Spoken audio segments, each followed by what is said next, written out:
So I have an 8-year-old daughter, and her name is Louise, who, unbeknownst to me, very recently finished Hugo Cabret, which she absolutely loved, predictably. I rarely have an opportunity to impress her, so I took special delight in telling her yesterday morning that Brian Selznick was coming to the library, this was yesterday, and that he and I would be eating dinner together and talking to each other like equals, almost. And she said, "That is not fair. Why do you get to have dinner with Brian Selznick? Can I come? Can I come? No, you can't come. Please, can I come?" And this is back and forth until she looked out the window and saw a squirrel or something, and then it ended. I said, it's a dinner for grown-ups, and she finally got it. This morning, I woke up and I told her that Brian is lecturing at the library and that over 600 people have registered and that I get to speak to everyone before he does, like a warm-up act. And she said, "No fair, I want to come tonight. Can I please come? Can I please come?" So I reached into my briefcase because I was heading out to work at the time, and I showed her this postcard. And she looked at it, and she read the words, demonstrating zero understanding of what she was reading. She said, "Love is a dangerous angel, thoughts on queerness and family in children's books." And she looked at me and said, "That makes absolutely no sense." And I said, "That's why you're not coming tonight." So good evening, everybody. My name is Richard Reyes-Gavilan. I am the Executive Director of the D.C. Public Library. We are thrilled to have you all in Washington, D.C. tonight at the Martin Luther King Jr. Memorial Library, a building that will soon be undergoing a $200 million modernization and transform into one of the most spectacular libraries and civic spaces in the entire country. We are so incredibly honored to host the 2015 Arbuthnot Honor Lecture in D.C. this year, and delighted to have Brian Selznick here, accompanied by his husband David Serlin and mother Lynn Selznick. I would like to recognize several individuals and entities before we begin, starting with the D.C. Public Library Board of Trustees. Are any of my bosses here in attendance? None. Good. No, that's not true. Next, the D.C. Public Library Foundation served as a co-host for last night's dinner. Thank you, Executive Director Linnea Hegarty, Foundation Board President Bonnie Cohen, and all the board members in attendance. The Institute of Museum and Library Services deserves special recognition for supporting the interactive exhibit that's made this celebration so memorable. James Lonergan, sitting over on the left, is our program officer at IMLS and such a dear friend to the D.C. Public Library. Thanks, James, for everything that you do for us. The images for the exhibit, by the way, were provided by Scholastic, so thanks. Let's thank them as well. The Association for Library Service to Children, of course, funds and administers the Arbuthnot Lecture. Thanks to so many of you ALSC members in attendance, and particularly Amy Strittmatter, Executive Director, and Ellen Riordan, President. Finally, there are so many D.C. Public Library staff members who have worked on the exhibition, the lecture, the family program, the dinner, the technology, the promotion, so on and so forth. You guys do such great work. I am so proud to work with you all. One DCPL staff member absolutely does require special recognition, Wendy Lukehart, who...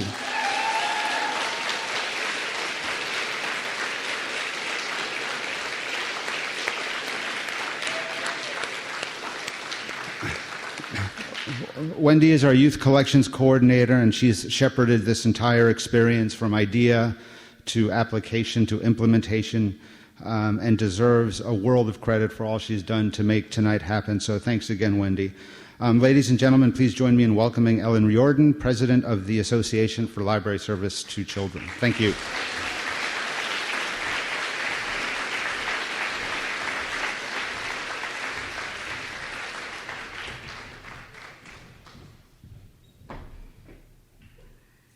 Good evening. My name is Ellen Riordan, and I'm the president of the Association for Library Service to Children, a division of the American Library Association. and I am very pleased to personally welcome you to the 2015 Mayhill Arbuthnot Honor Lecture. This year is particularly notable since it marks our 45th anniversary of this very special library event. Since 1969, as a tribute to Mayhill Arbuthnot, esteemed author, editor, critic, anthologist, and educator, individuals from the world of children's literature, along with members of the general public who share an interest in children's books, children, and reading, have gathered together to hear the Mayhill Arbuthnot Honor Lecture. Few of us were fortunate enough to meet May in person, but she might be more familiar to you than you realize. If you learned how to read from Dick and Jane books, then you have already encountered Mayhill Arbuthnot, who co-authored these iconic readers. If you learned to love reading, then you may have met May again through the pages of the wonderful Arbuthnot Anthology of Children's Literature, with its selection of the best children's fiction and nonfiction from around the world. If your career has been devoted to children's literacy and reading, then you were likely taught by May through her classic textbook, Children and Books. The speaker and the site for the lecture is chosen by a committee of the Association of Library Service to Children, and we are very proud of them and would like to thank them especially. This year's members are Mary Beth Kozakowski, Daniel Meyer, Bina Williams, and Gail Zachariah, and of course their chair, Sue McLeaf Nisbecka. We thank them.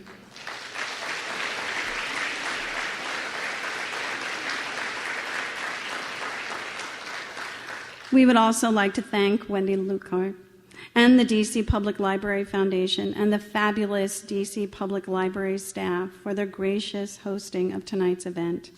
And at this time, I am delighted to welcome Sue McLeaf Nisbecka, the chair of the 2015 Mayhill Arbuthnot Honor Lecture Committee, who will introduce tonight's distinguished speaker.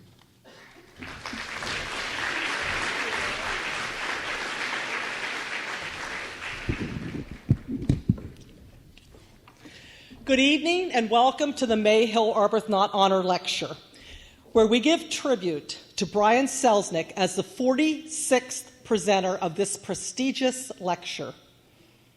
Brian is, of course, best known to all in attendance tonight as a children's author and illustrator. However, he has also designed theater sets and worked as a professional puppeteer, a talent a handful of us discovered at some American Library Association conference somewhere. As a middle-aged person who has attended 2 ALA conferences a year for 25 years, I can't always recall the time or place. Brian has won many awards, more than I will mention here. But the best known are his 2 Sybert honors for When Marion Sang, written by Pam Munoz Ryan, and Walt Whitman, Words for America, written by Barbara Curley. His illustrations for Barbara Curley's book, The Dinosaurs of Waterhouse Hawkins, won a Caldecott Honor Award in 2002. And in 2008, his groundbreaking book, The Invention of Hugo Cabret, was awarded the Caldecott Medal. It was also nominated for a National Book Award and was the basis for Martin Scorsese's Oscar-winning film, Hugo. However, though these awards are impressive, that is not why he is with us here tonight. The Association of Library Service to Children has another award for writers or illustrators of children's books who have made a substantial and lasting contribution to children's literature, and that is called the Laurel Ingalls Wilder Award. It would come as no surprise to me if Brian's name gets added to that list someday. But tonight, we are honoring Brian for being the Mayhill Arbuthnot Honor Lecturer. And I would like to tell you why my committee, Bina, Daniel, Gail, and Mary Beth, chose him for this award. First, it is important to note that the lecturer does not need to be an author or an illustrator. The lecturer can be an editor, a publisher, a professor of children's literature, a reviewer, etc. So let's consider the criteria. Number 1, the lecture shall be given by a person who has made a distinguished contribution to the field of children's literature. All the aforementioned books will make a testament to Brian's distinguished career, but what makes him stand out was his creation of a book that had never before been seen and was impossible to categorize. Brian himself said about the invention of Hugo Cabret, "It is not a novel, it's not quite a picture book, it's not really a graphic novel or a flip book or a movie, but a combination of all these things." The 2008 Caldecott Committee, of which I was a member, made a bold decision by choosing Hugo. That decision, even today, is still controversial in the field of children's literature, and it has sparked discussion among literature professionals everywhere. Debates on listservs and book blogs tried to ascertain, was this new genre eligible for the Newbery, or was it a better fit for the Caldecott, or did it really not fit into either category? Readers and literature professionals needed to completely rethink what can happen between the covers of a book. This book is one that will be talked about and analyzed forever in the history of children's literature.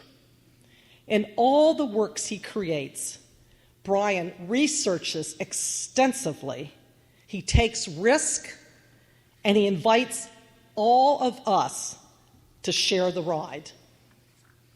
Let's look at the next criteria for the award. Through the lectureship, the lecturer has the opportunity to make an additional contribution to the field of children's literature. When Brian gave his acceptance speech for the Caldecott Medal, it was one of the most memorable presentations ever that people are still talking about today. Those who witnessed it knew that they had just seen and heard something unlike anything that had ever been presented before. As he did in Hugo, Brian first talked, then showed some slides without talking, then spoke again, etc. His speech mirrored his book. In June of 2013, Brian also gave a heartfelt keynote speech for the Association for Library Service to Children's Pre-Conference, A Wild Ride, 75 Years of the Caldecott Medal. This presentation so stirred the audience that Brian received a standing ovation, and those in attendance will remember it forever. So, what was Brian's reward for these two incredible speeches he made? My committee now tasked him this evening with making another lecture, an additional contribution to the field of children's literature. And I'm happy you're here with us tonight to share this ride with me. Welcome, Brian.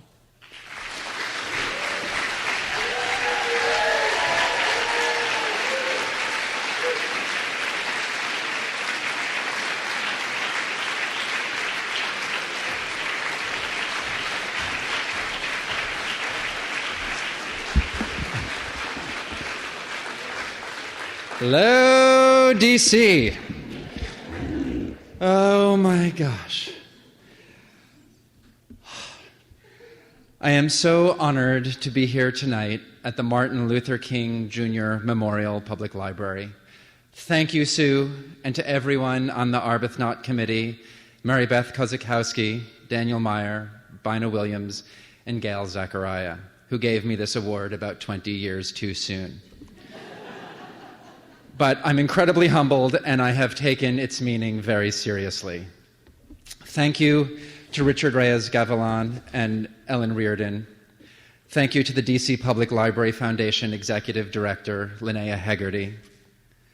Thank you, Scholastic, for your ongoing support, especially Ellie Berger, President of Trade Publishing, who is here today.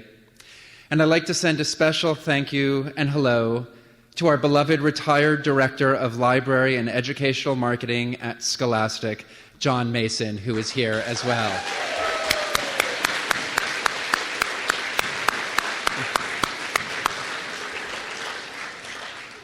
Hello to Richard Jackson, a former Arbuthnot honoree. I understand that you are in attendance.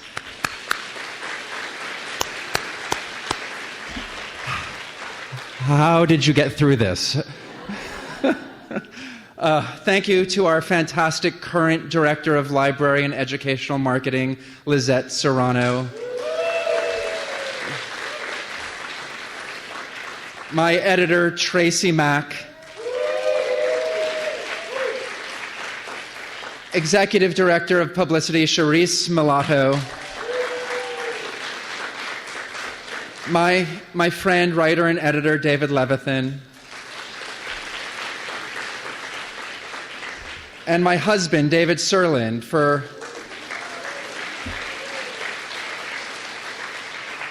all their help in putting this talk together. And I want to thank you to our sign language interpreters today, Sandra McClure and Jandy Arboleda. They're going to work very hard today. I talk fast, so sorry. And of course, a very special thank you again to Wendy Lukehart, Youth Collections Coordinator,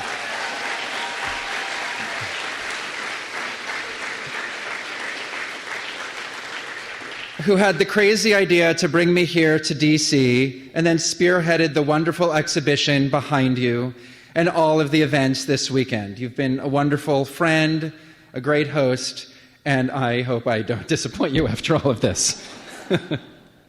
So,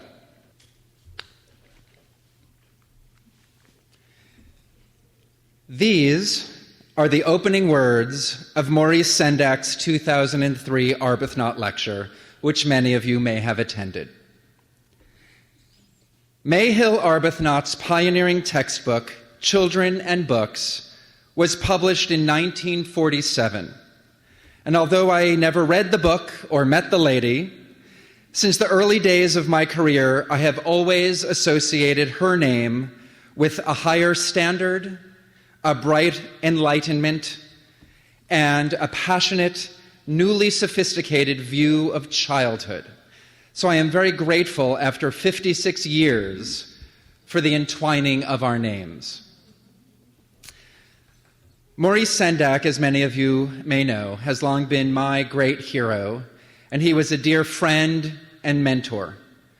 For me, one of the most meaningful parts of winning the Caldecott Medal in 2008 was that it meant that my name would forever be connected historically to his name. He's always been my higher standard, my bright enlightenment, and now I am deeply honored that my name is once again entwined with his and with Mayhill Arbuthnot's. "Oh, look," said Mother, "my family is here. My funny, funny family." With help from the staff at the New York Public Library, I was able to read Mayhill Arbuthnot's first foray into Dick and Jane's world, Fun with Dick and Jane.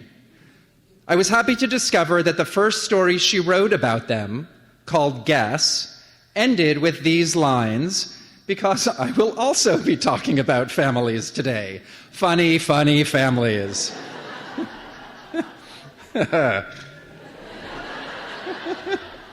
I also managed to track down and purchase a copy of Children and Books, Arbuthnot's pioneering textbook, which Sendak mentioned. The book, as he said, was published in 1947. Chapter 1 of the introduction to Children and Books is broken down into 6 sections. The need for security, material, emotional, and spiritual.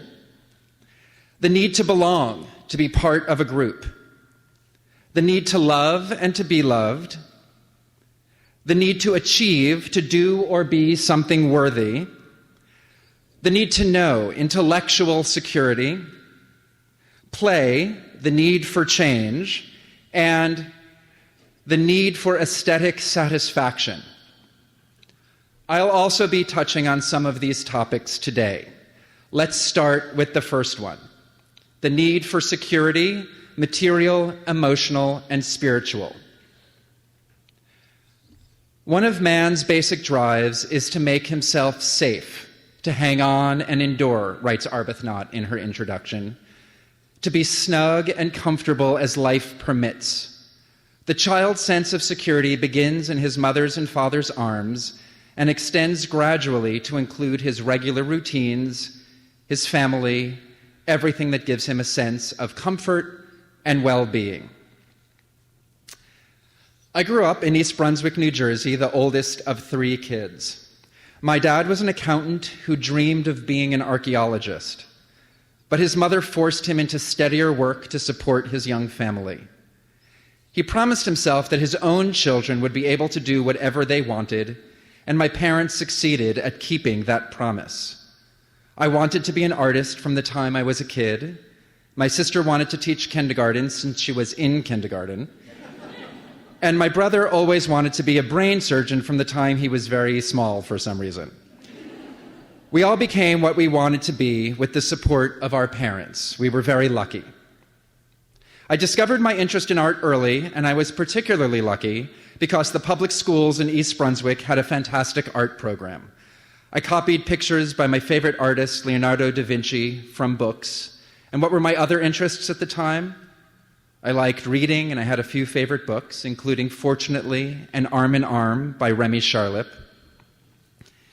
And when I was a little older, I fell in love with Mary Norton's book, The Borrowers, about the tiny people who lived secretly beneath the floorboards of a boy's house.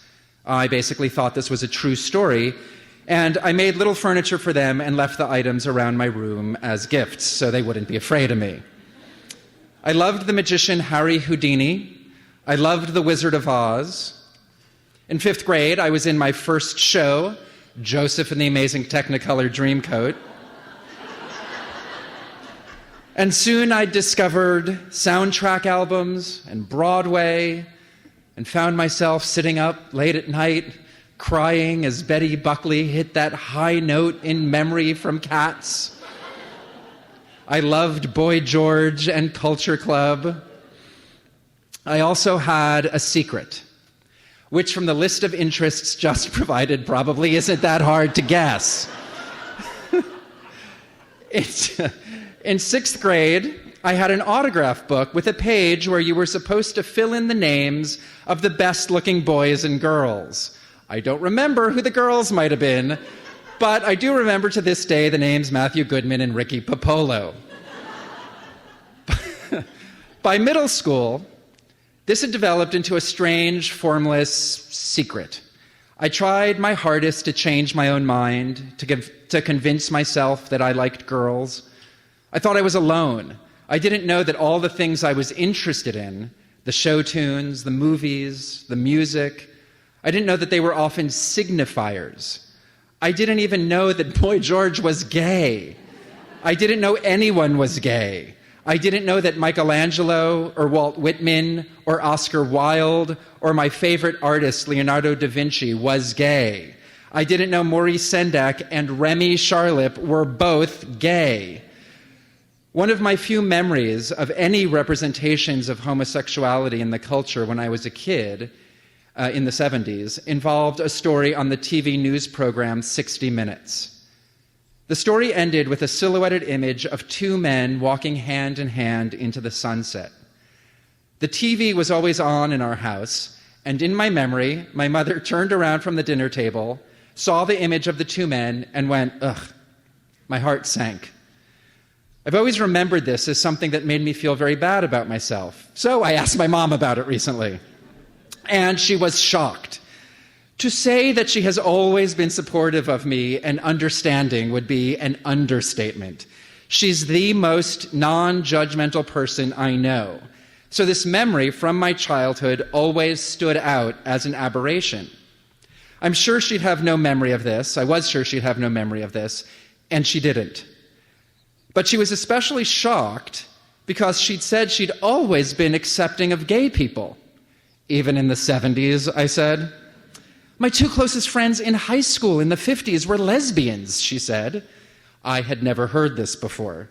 "Oh, yeah," she said. "Sue and Laverne. They met in high school, went to college together, and were together for their entire lives until Laverne died about 10 years ago. My mom said that everyone whispered about them in school. This was the 50s, after all. But my mom said she stood up for them and told people that they were her friends. So, my mom and I agreed that she must have said ugh to something my father was doing at the table at the time, which would not have been much of a surprise. And I'd only interpret it as being related to the gay men on TV because I'd felt my own shame. Even as a senior in high school, I had trouble identifying with or truly understanding my desires and my feelings. My private art teacher, Eileen Sutton, was coincidentally moving away at the same time I was leaving for college, and she invited me to her studio. She said I could have any painting that she made as a gift. She was a watercolorist in the tradition of Georgia O'Keeffe, and I soon found a little flower painting that I wanted. She hesitated and asked me to pick something else, but no matter what else I looked at, I kept coming back to this flower painting. Mrs. Sutton kept balking, discouraging me from the picture as much as possible, but finally she relented and let me take it. It wasn't until years later when I found the painting in the back of the closet on a return trip to my mother's house that I finally saw what had made Mrs. Sutton so squeamish. The painting was actually a giant penis enveloped in flower petals. It was really, really quite unmistakable. Well, it was unmistakable to everyone but me, it seems. What I found so interesting about my attraction to the painting back in Mrs. Sutton's studio was that I truly only saw the flower. Yet there was something that led me to that painting, something I couldn't quite identify. The need to achieve, to do or be something worthy.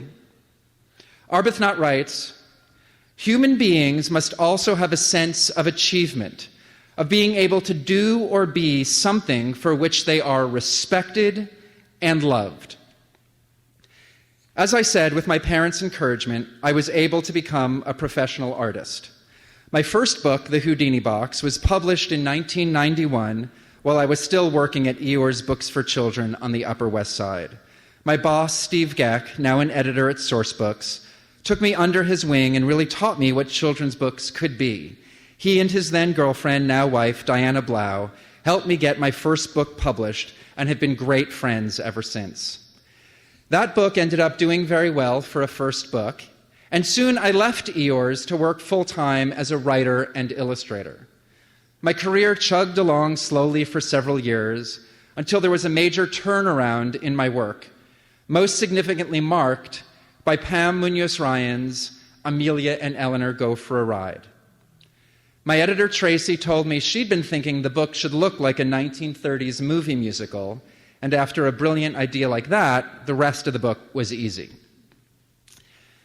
Around this time, I was hanging out with my friend Michael Mayer. He's a Broadway director, Hedwig and the Angry Inch and Spring Awakening, and we got into a conversation about queerness and our work. Not all of his shows have gay themes or issues, but he very clearly identifies himself as a gay director with a queer sensibility. He asked me if I thought my work was, quote-unquote, queer. Now, I should define my terms here. Gay refers to homosexuality itself. Being gay is being somewhat attracted to people of the same sex. Queer began its life in this context as a slur, used against gay people, a pejorative name to label someone as different and would be used interchangeably with other slurs.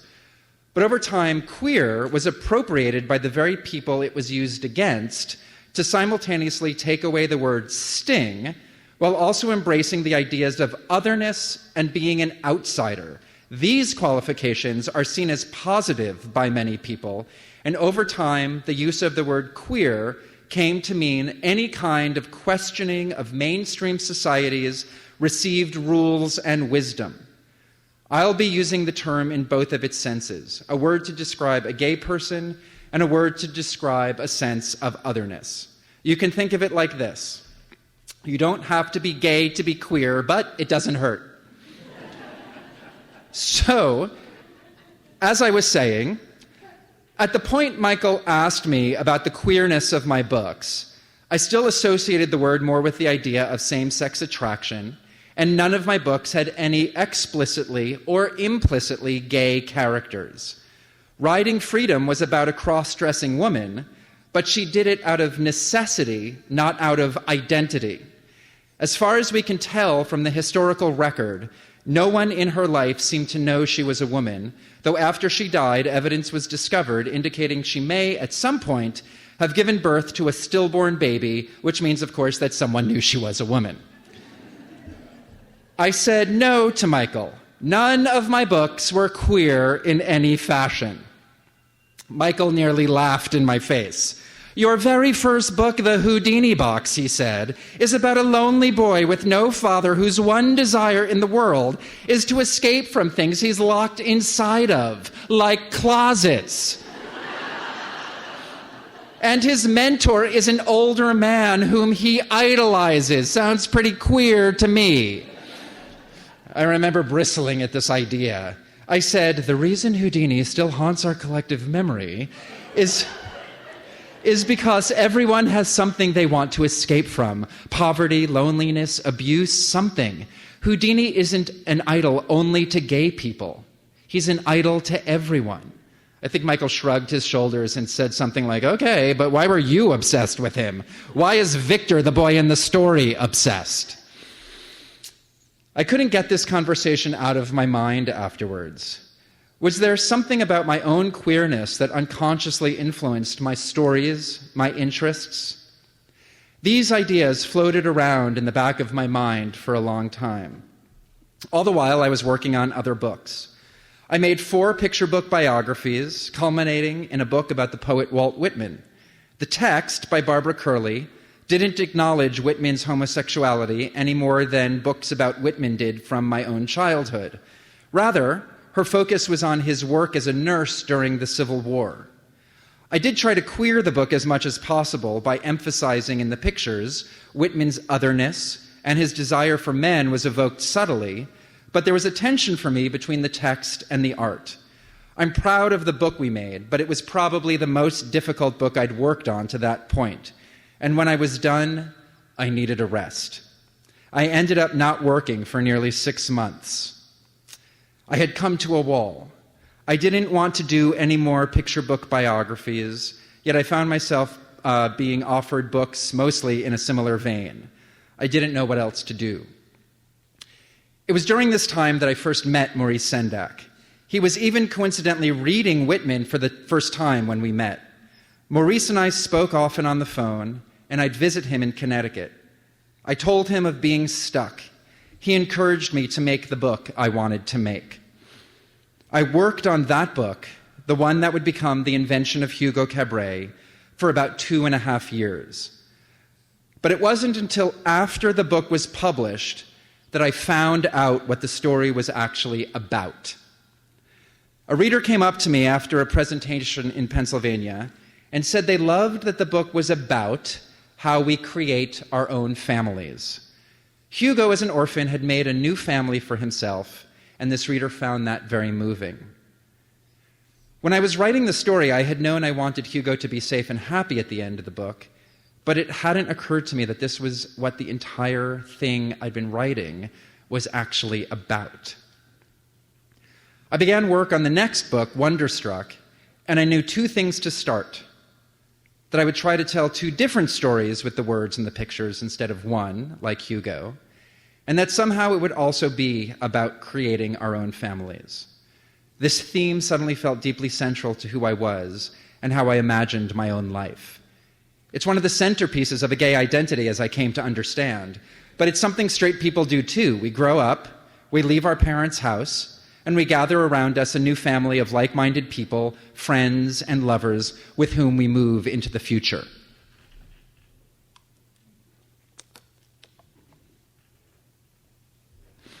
Much of the plot of Wonderstruck grew out of a documentary my husband David and I caught on TV one night.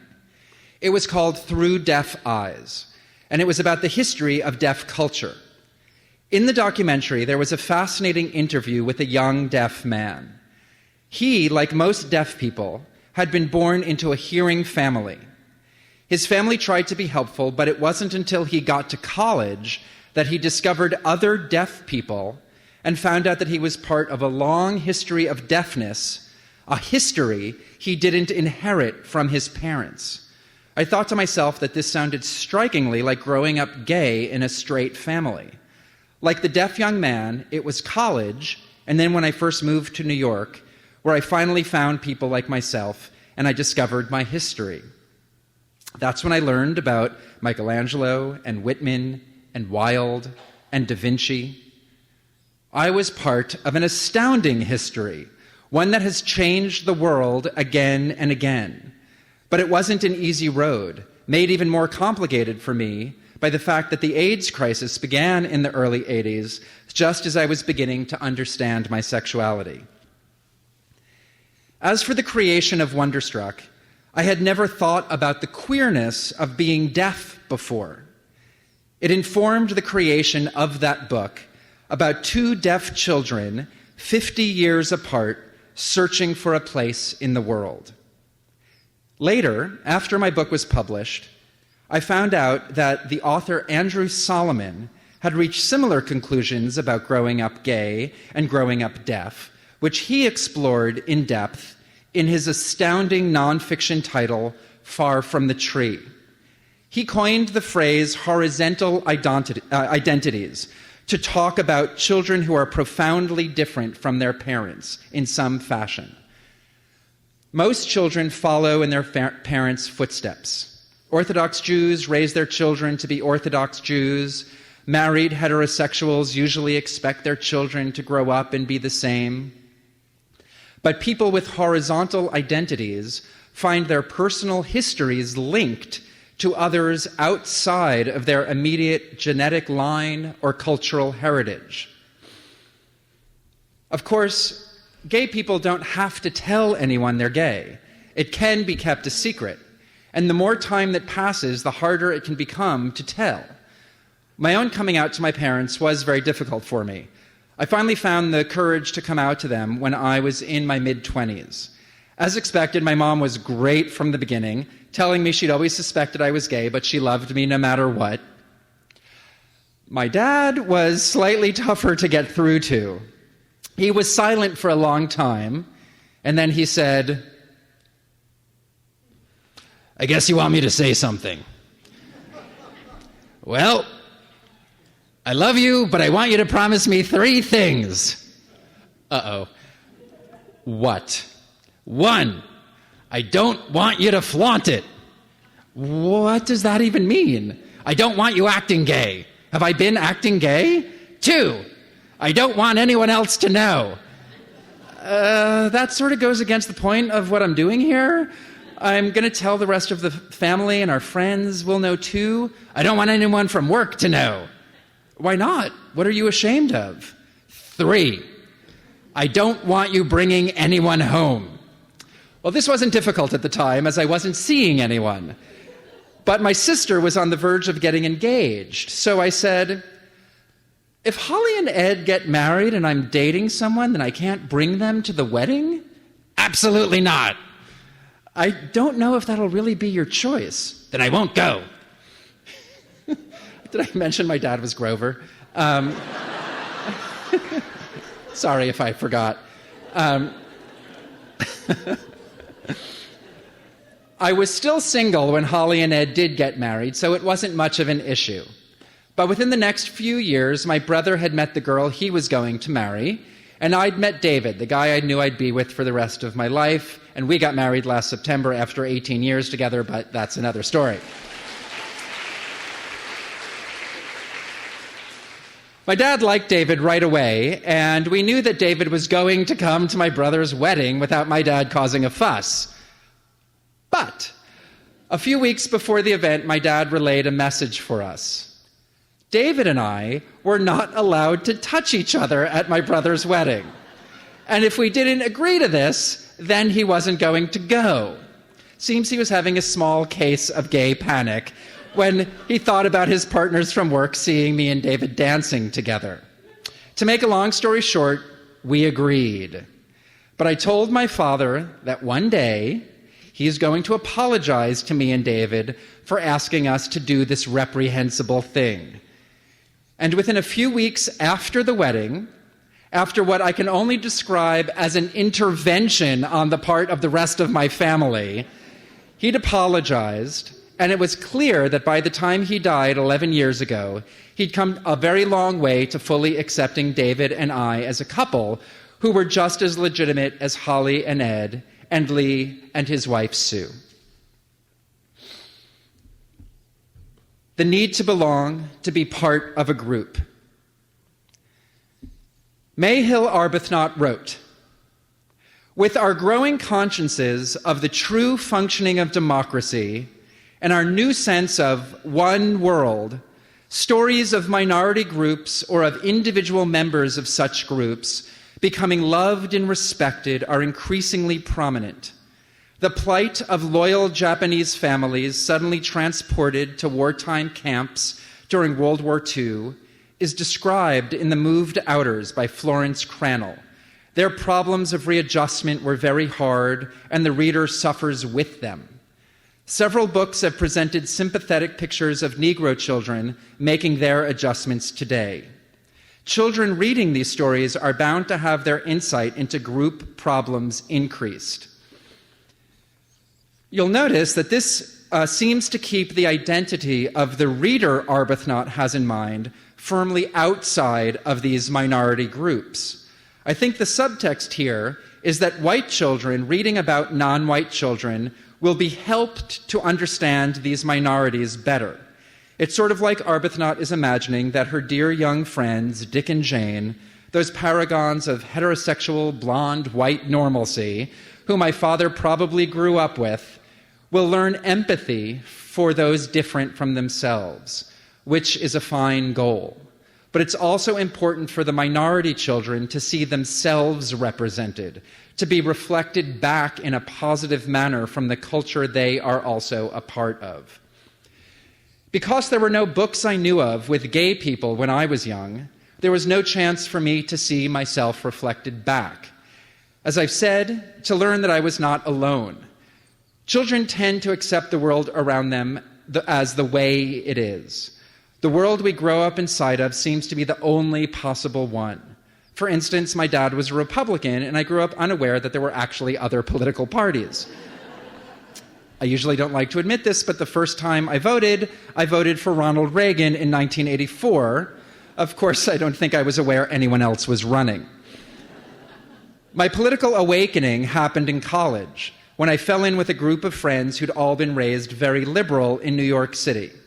By the time I'd graduated college and was living in New York myself, I was marching in ACT UP protests, holding pictures of Ronald Reagan with blood coming out of his eyes. So that made up for the vote, I thought.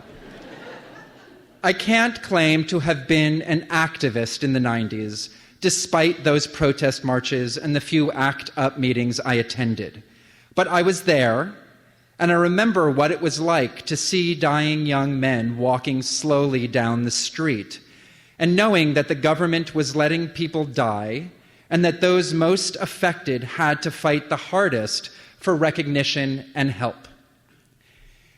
AIDS isn't gone, but the world is dramatically different now. Some young people are coming out in middle school or even earlier. My own high school, a place I couldn't have imagined coming out, now has a gay-straight alliance, as do so many other schools across the country.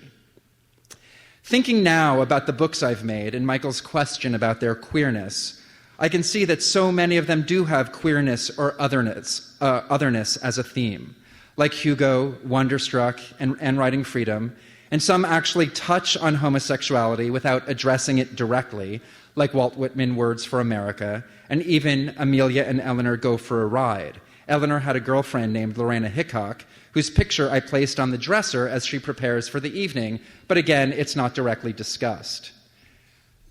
But now, for the first time, I've written a book without gay characters. That book, The Marvels, will be published in the fall by Scholastic. When I finished writing the book, I realized that being gay was not one of the problems the characters faced in the story. Being gay is just a natural part of their lives. There are no long coming out narratives or tortured descriptions of unhappy closeted childhoods. There are plenty of other problems the kids are dealing with, but being gay isn't one of them. The structure of The Marvels is different from Wonderstruck, but like that book, it also tells two stories, one in words and one in pictures. The word story takes place in the winter of 1990. Again, not wanting to give too much away since the book is not yet published, I'll just say that the shadow of the AIDS crisis is cast across a part of the story. And again, the book is not about the AIDS crisis, yet the crisis is there, embedded in the time and place.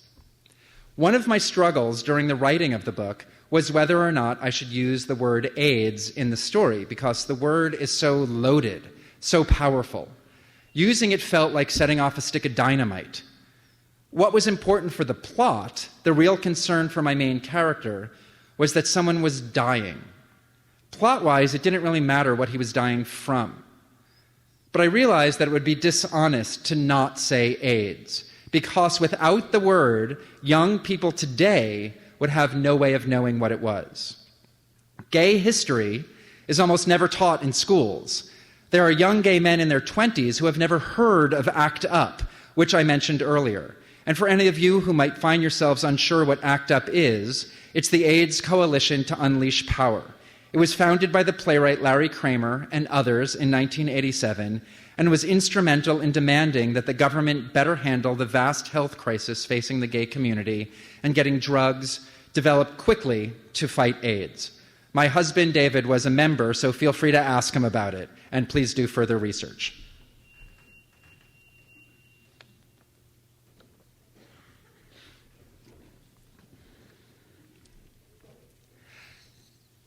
The reason Weetzie Bat hated high school was because no one understood. They didn't even realize where they were living.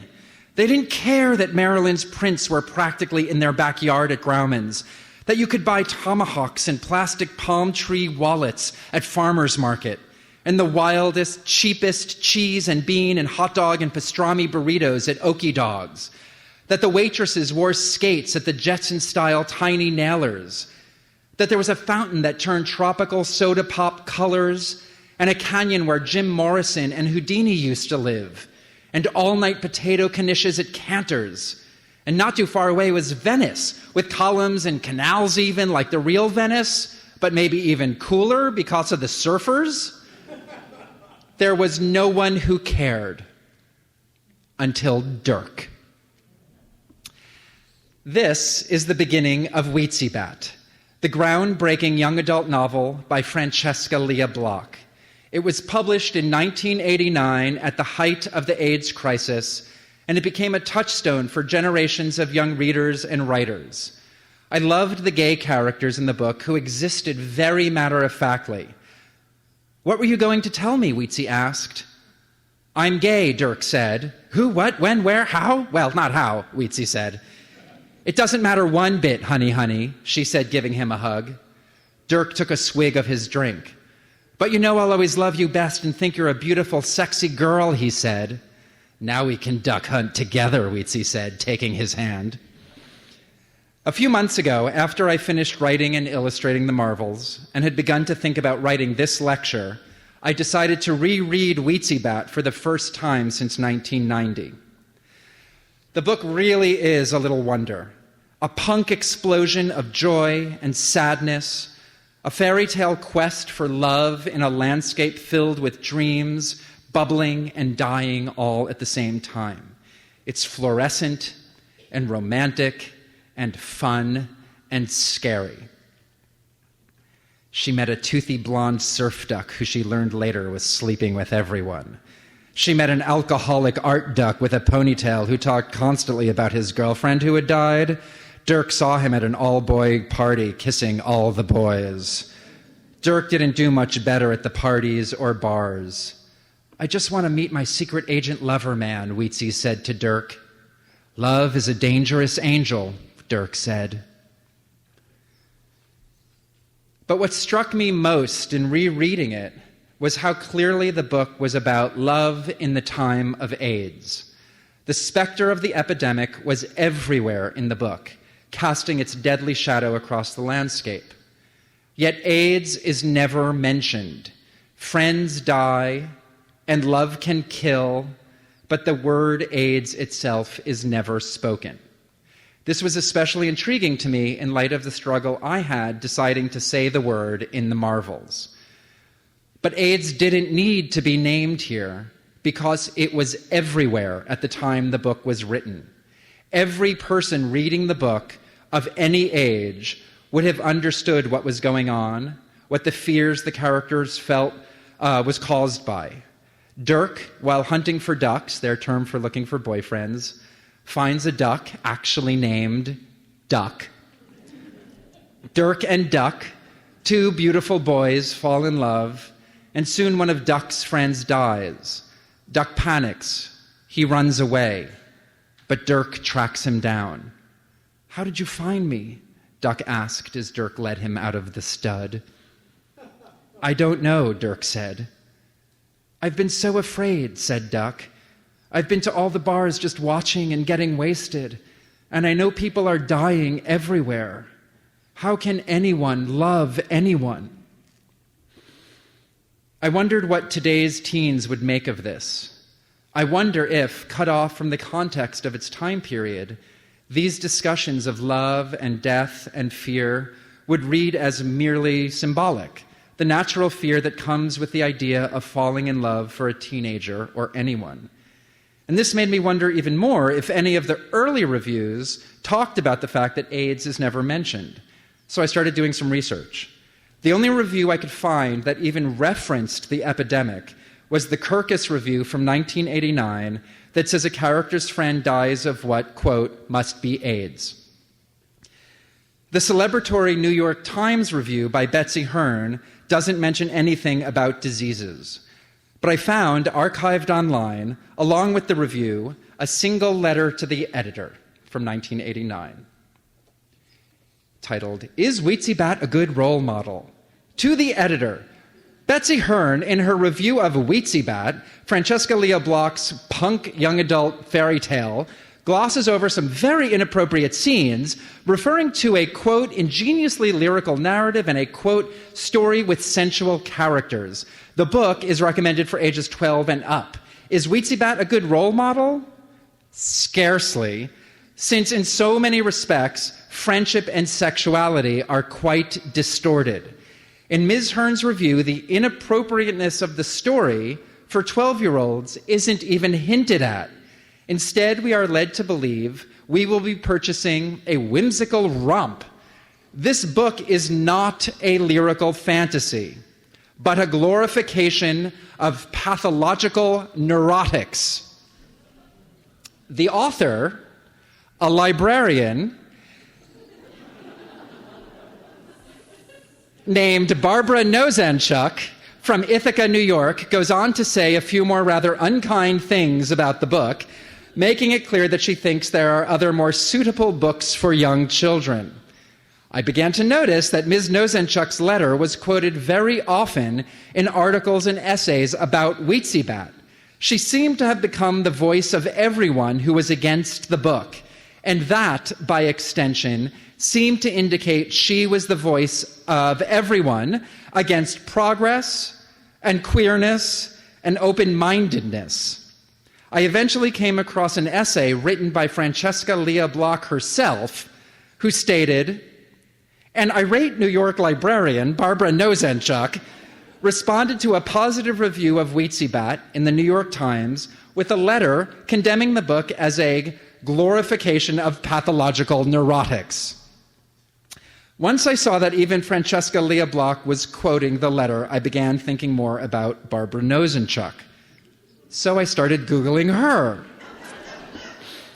I quickly came across an article from 2014, last year, talking about a lecture series she and her husband had underwritten for nearly 30 years in honor of their son who drowned when he was a senior in high school in 1983. The David Nosanchuk lecture series came to an end just last year, right here in Washington, D.C., with a final trip sponsored by Barbara and her husband, Jerry. This seemed like a remarkable coincidence that she sponsored a lecture series that ended in D.C., which I discovered while writing a lecture for an ongoing series that this year would take place in D.C. The article said, lecture topics have included AIDS, Russia, civil liberties, freedom of the press, Islam, Iraq, inequality in America, genetic engineering, and gender roles, among many others. What? Half of these topics were from Weetzie that Barbara Nosenchuk seemed to be railing against in her letter to the editor. There was obviously a more complicated story here. So I tracked her down. Barbara expressed a certain amount of surprise when she got my email. As a retired librarian, she knew my name, though she retired long before Hugo was published and hadn't read any of my books. She seemed guarded at first as I told her about the Arbuthnot lecture and the fact that I planned to talk about Weetzie and how I'd come across her letter and the way it's been used over the years. I asked her to answer a few questions via email, and then we had a long follow-up phone conversation. Our son David died in a swimming accident shortly before his high school graduation, she wrote me in response to my question about him. He was a senior class president planning to go to France on a Rotary scholarship for a year and then attend Middlebury College. He was interested in ideas and social activism. He loved skiing and cross-country running. The lecture series was established to create something good and positive out of such a terrible loss to so many of us. It was a way to honor his memory. Barbara also wrote, about 10 years ago, I Googled my name and was surprised to see my letter to the editor of the New York Times Book Review, along with other reviews that referenced my review.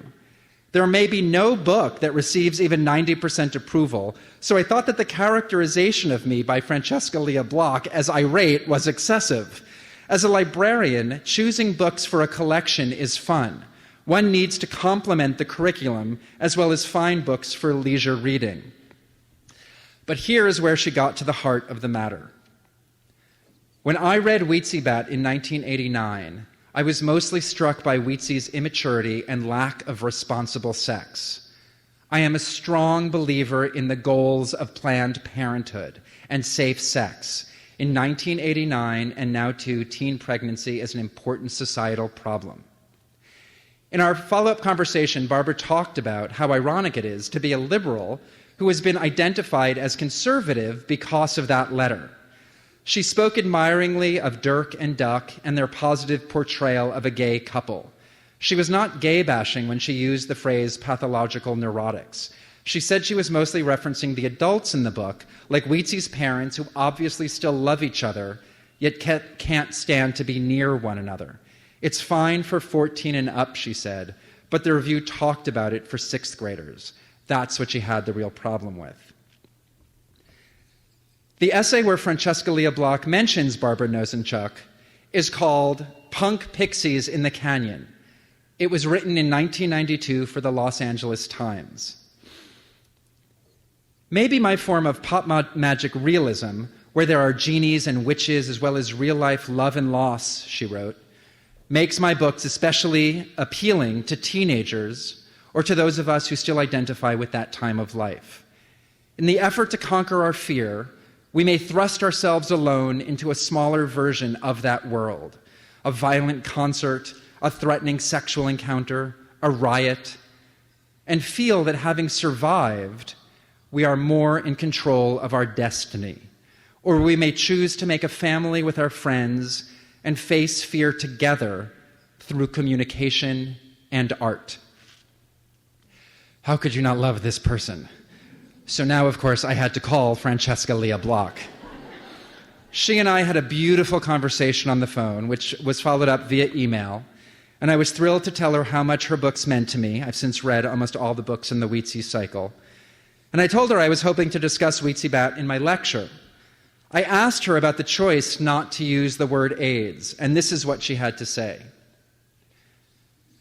I chose not to use the word AIDS or heroin or rape to maintain the light, timeless fairy tale tone of the book. The sense of it being a fairy tale softened it, which worked out well when it became a book for young people. But the darkness is still there. I think children and adults in our culture are hungry for the mix of darkness and magic in fairy tales. We have to acknowledge the darkness in order to fully appreciate the magic, and we have to believe in the magic in order to manage the darkness. I don't think I even noticed she hadn't used the word rape or heroin, and her instinct was, of course, correct. We know what is going on in the story. We feel it. And somehow it is more powerful, more mythic, because it's not named. It just is. I told her the story of Barbara Nosenchuk as well. Barbara was fascinated to learn more about Barbara's life, her son, the lecture series, and the deeper reasoning behind her letter to the editor. I didn't write this book for kids, or adults, or gay people, or straight people per se, Francesca told me. I wrote it out of love for my friends and family and the world. I wrote it to comfort myself and feel less alone, and to hopefully help my readers feel that way. I feel very lucky when it finds readers who understand it, or who feel understood when they see reflections of themselves within the pages. I'm glad Charlotte Zolotow had the vision to publish them for the young reader who needed them, she said, like, for example, a 12-year-old boy who is gay and feels validated and supported by reading about the gay characters. For obvious reasons, I was struck by her image of the 12-year-old gay boy finding himself validated in the pages of her book, and thinking once again about how important it is to know our history, to see that we are not alone. I recently found myself in a very long and strange conversation with two young men, which made me think about the importance of knowing and accepting one's history. I'll call them John and Tom. They were both around 26 years old. John told me that he'd been raised in a religious family, and his mother had very nearly rejected him when he first came out. But over time, she came to understand that homosexuality wasn't just a, quote, lifestyle choice, that it was part of who her son was. She looked on this as an education, and ultimately, she thanked John for helping her. I then asked John's friend Tom if he was out to his parents, and he bristled. I don't believe in labels like out and gay. Oh, okay, cool. I said, I just mean, do your parents know you're gay? But why are you even asking me that? Why is that even a thing? Because we live in a world where it is a thing, I said. People are afraid of telling the truth about who they are. Coming out is important, I said to him, especially in the places where homosexuality is less accepted. Look how it helped John's mom. I told him that when I was on tour for my book Wonderstruck, I made a conscious decision to come out in every presentation, in every school that I spoke at. So in my presentation, when a photograph of my then boyfriend David and me during a research trip for the book came up on screen, I simply said, "This is my boyfriend David and me in Gunflint Lake, Minnesota." I treated it as if it was perfectly natural, because it is. Sometimes, when I said this, there would be an audible reaction from the kids. I remember a physical ripple moving through the boys at a Catholic school as they all turned to each other to check with their friends to see if they'd heard me right. But I kept talking, and because everyone liked me, and they liked my books, and they wanted to know what else I was saying, I quickly got everyone's attention again. The talks always continued without a hitch. But no matter how nervous this made me, I knew that each time I talked about David, there would be kids in the audience who might be questioning their own sexuality, who had perhaps been told by the adults in their lives and their community that their feelings are sinful and negative and they should fight it or reject it. That's why I was doing what I was doing for those kids, and hopefully, in some small way, to maybe change the minds of others as well. Unsurprisingly, Tom sneered and said he thought it was ridiculous I was making such a big deal out of it. No, I said. The point is I didn't make a big deal out of it, but I was conscious of doing it. I tried to make it clear to him that his strength and his pride in himself is very powerful, and I really support it, but he needs to understand that he's part of a history. This really angered him and made him feel like I was trying to reduce his experiences, he said. He thought I was calling him ungrateful. I talked to him about my friend David Levithan's work. I told him about his groundbreaking novel, Boy Meets Boy, which was written about 12 years ago. David had grown tired of the gay characters in books always having to come out and deal with their homosexuality as an issue. He wanted to read a romance between two boys where the only issue was how they fell in love, same as any two heterosexual teenagers. So he wrote it himself. He created a fantasy world, an alternate universe Hoboken, New Jersey, where acceptance of homosexuality is pretty much the norm, and the quarterback is also the homecoming queen, and the kids are identified as gay in kindergarten. There's still some religious intolerance here and there, and there's prejudice for the kids to deal with, but it rang true and yet felt completely liberating at the same time. Then, just last year, David published a book called Two Boys Kissing, which is based on the true story of the two gay high school boys who have the official longest kiss in the world in the Guinness Book of World Records.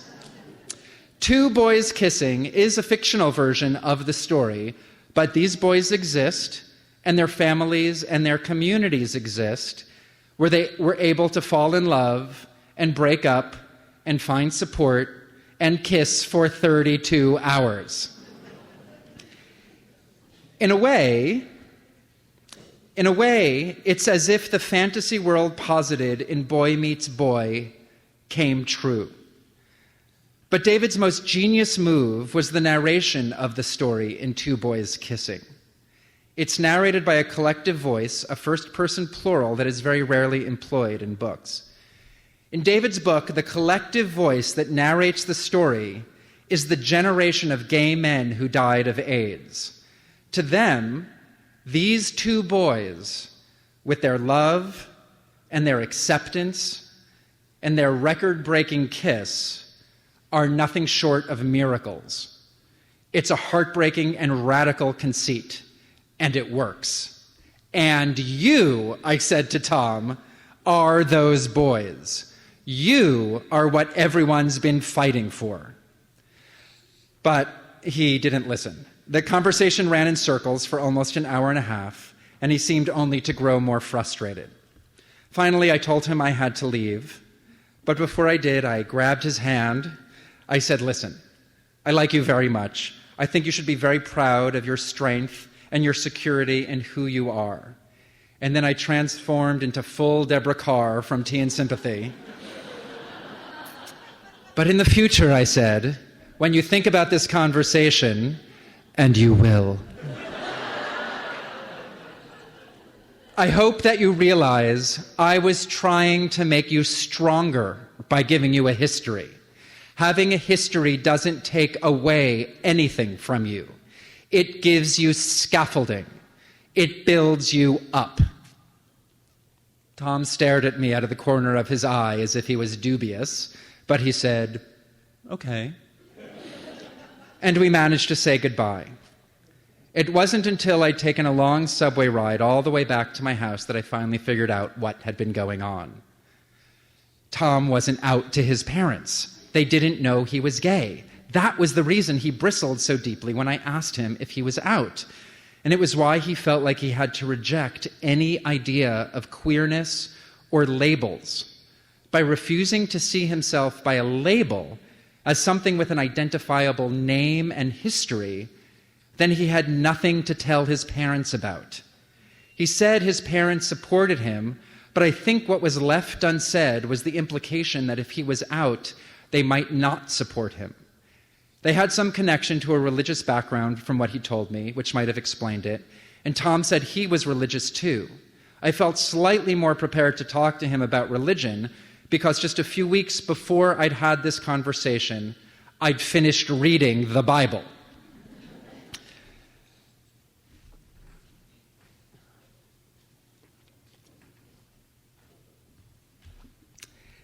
And God said, "Let us make man in our image, after our likeness, and let them have dominion over the fish of the sea, and over the fowl of the air, and over the cattle, and over all the earth, and over every creeping thing that creepeth upon the earth." So God created man in his own image. In the image of God created he him, male and female created he them. And God blessed them, and God said unto them, "Be fruitful and multiply, and replenish the earth, and subdue it, and have dominion over the fish of the sea, and over the fowl of the air, and over every living thing that moveth upon the earth." I read the entire Old and New Testaments to prepare for this speech. I'd always wanted to read the Bible, but now I felt compelled because this book seems to hold the roots to nearly all of the Western world's homophobia. There are only 6 references to same-sex sex in the entire book, but I wanted to understand the full context. If you're interested in a fascinating unpacking of how these lines have been misinterpreted over the millennia, check out God and the Gay Christian by Matthew Vines. It's a very thoughtfully constructed book by the author himself, a practicing Christian and gay man. There are so many people who have spent their lives reading the Bible, either as believers or as academics, and I can claim to be neither. What follows are simply my thoughts based on my first foray into the book. Reading the Bible was an amazing experience, overwhelming, maddening, and beautiful.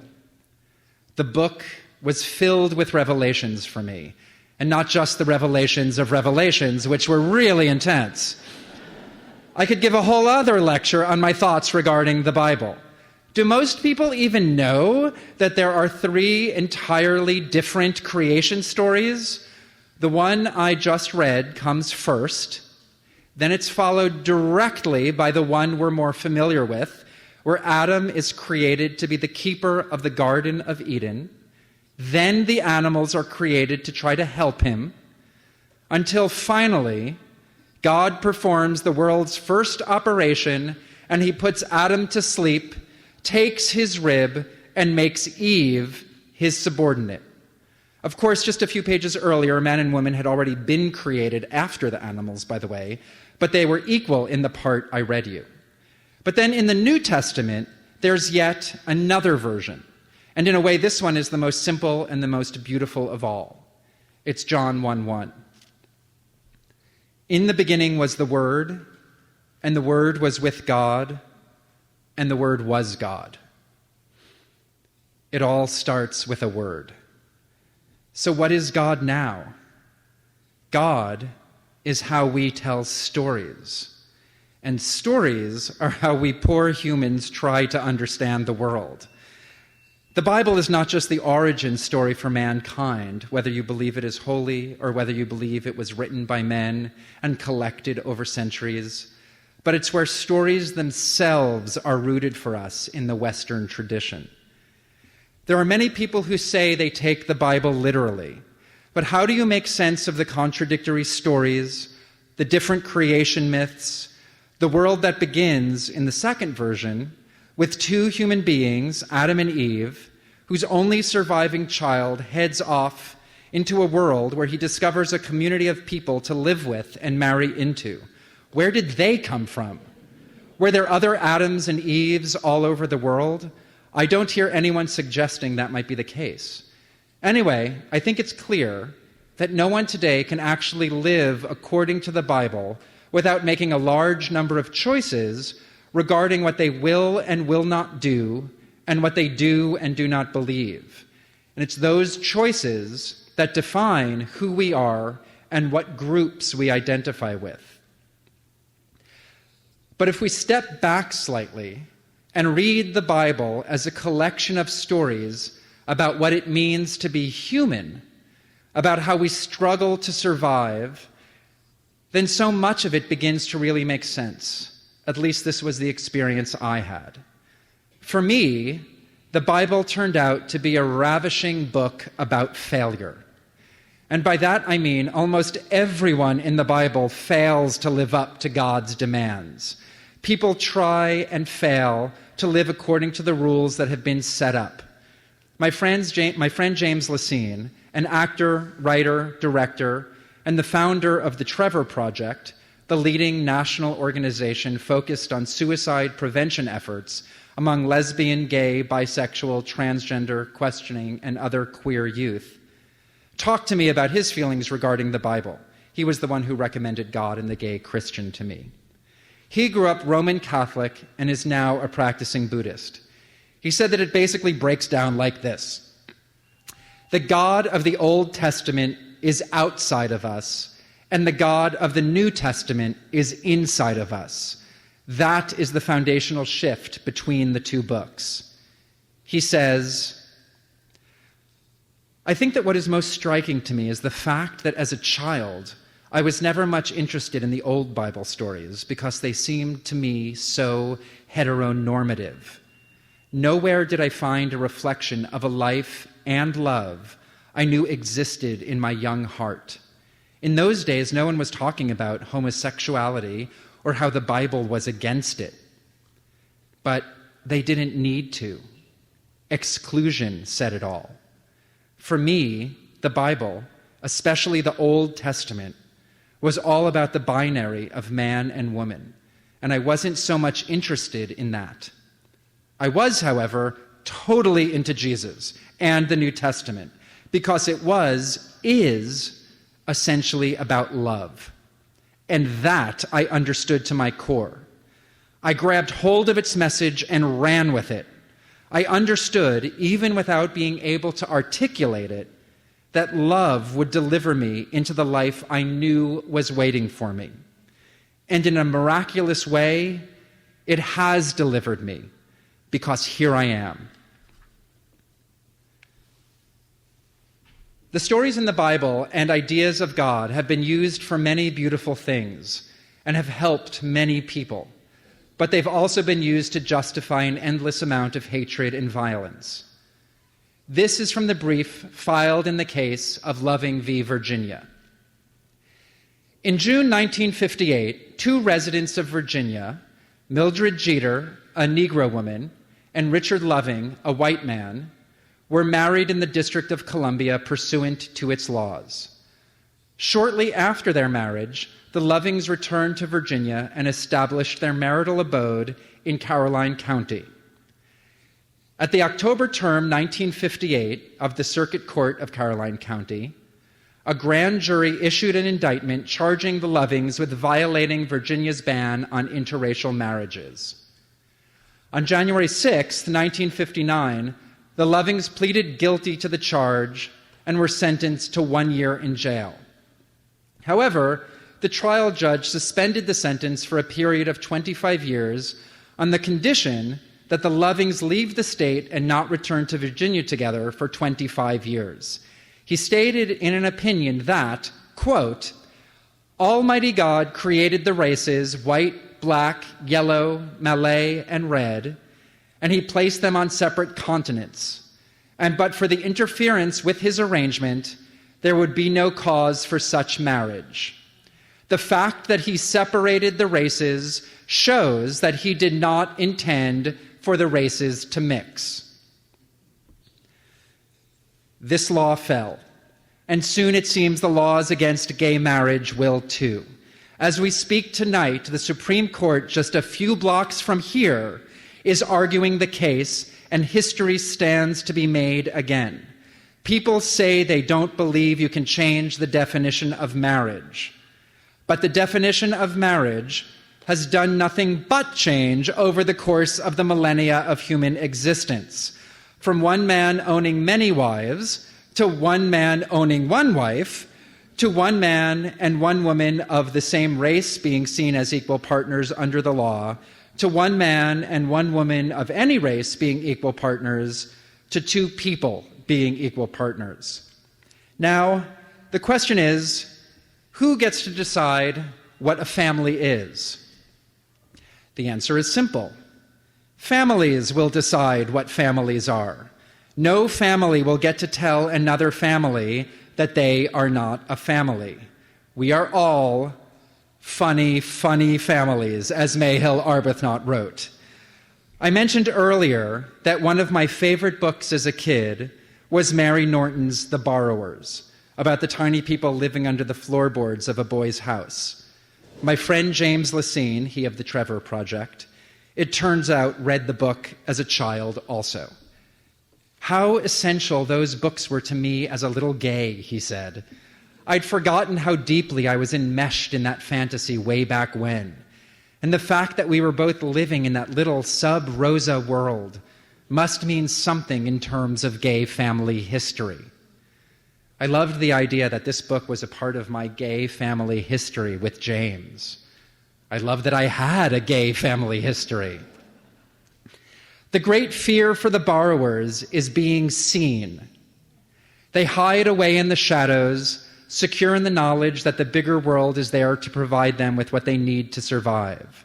The people in the big world barely even know borrowers exist. No character in The Borrowers is gay, but it turns out that everything about the story is queer.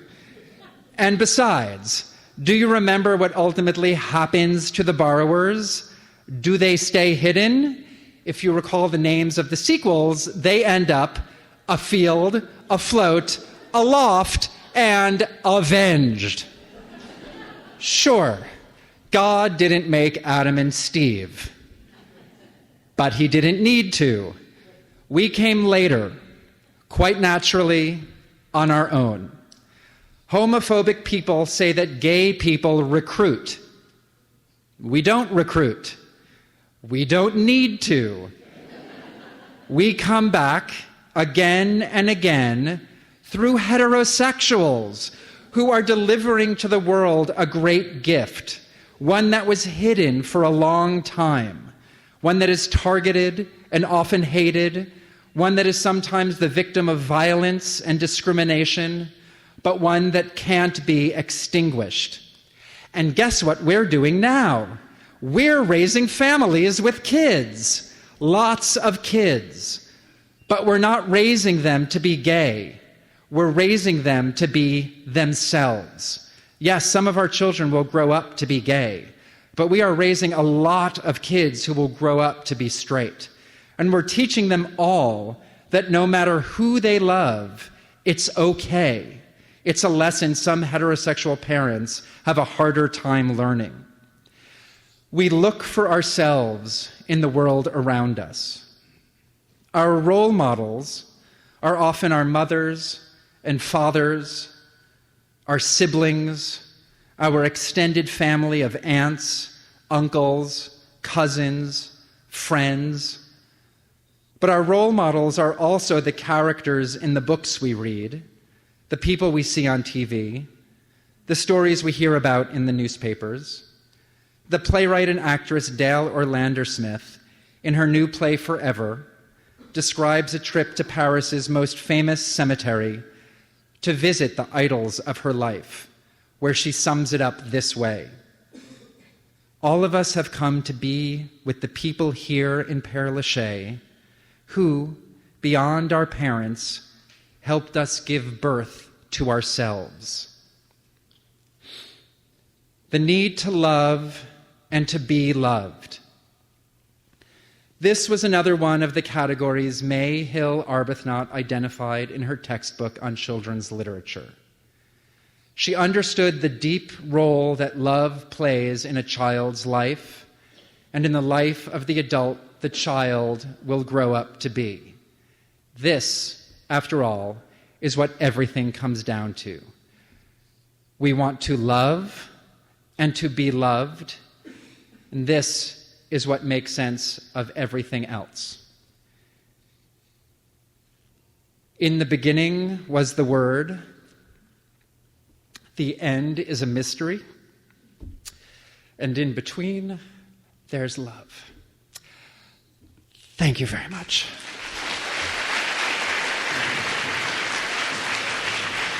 Thank you. Thank you. Thank you.